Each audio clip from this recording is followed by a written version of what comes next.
Storm Tracker forecast.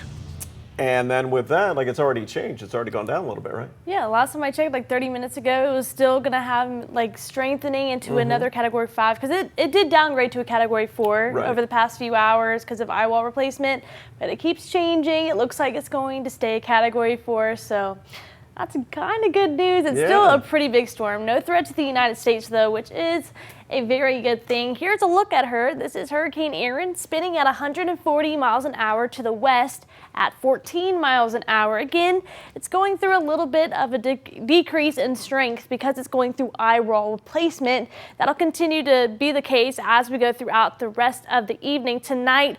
Again, maintaining Hurricane 4 or Category 4 status as we go throughout the day on Thursday as it tracks to the northeast through the Atlantic. Good news is, though, by Monday, looks like it's going to drop back down to a Category 3, which is still major hurricane status, but a little bit less of strength than it would be at a Category 5. As it moves further into the Atlantic, it's likely to become a Category 2 by Thursday night, and it's not going to have any impacts in the United States within, like, for landfall, but we're still going to be seeing some impacts on the East Coast. As it goes through eye wall replacement, this storm is likely to either double or triple in size, so this is going to be a humongous storm. And if you're anywhere on this East Coast within the next couple of days, maybe even the next week, you could be experiencing some pretty dangerous rip currents as well as pretty dangerous surf. So if you have any vacation plans over the next week, make sure you just stay out of the water. If you do go in the water, make sure you're being very safe about it. Also new as of a couple hours ago, Hurricane Erin has a little friend over there in the Atlantic. This is Hurricane Erin right now. Just behind it, another shaded area of interest that has a 20% chance of formation within the next 7 days. This one we're going to have to keep our eyes on because we know from Erin that this is very, very favorable conditions for tropical development. So make sure you're checking back in with us for more details as we go further into the work week next week for any updates regarding that. Another thing we're tracking is dangerous heat once again. I know that's the last thing you want me to say.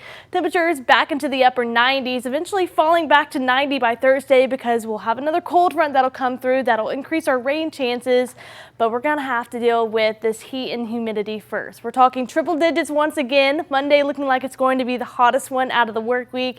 Some of us feeling like 105 degrees. I did mention though rain chances on the lower side, 20% chance of tomorrow. I have Monday at 0, but may need to bump it up to 10.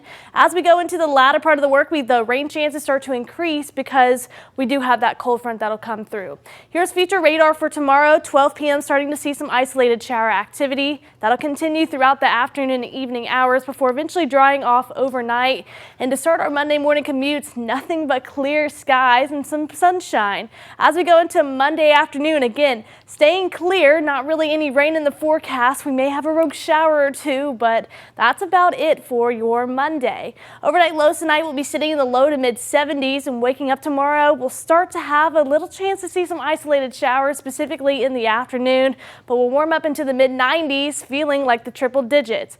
We'll keep these warm temperatures with us as we begin the work week, but again, by the latter part of the work week, temperatures are going to drop back down to the upper 80s thanks to an increase in those rain and storm chances. As of right now, no heat advisory for the beginning of the work week, no severe weather risk for the end of the week. Definitely something we're going to be keeping our eyes on. See, I'm going to stick with the glass half full. So we got sunshine, right? Yeah. So we're not going to get rained out. No, until Thursday. Until later. But you're going to need that glass at least half full with the heat. See what I did there? Yeah. You got it. Thanks.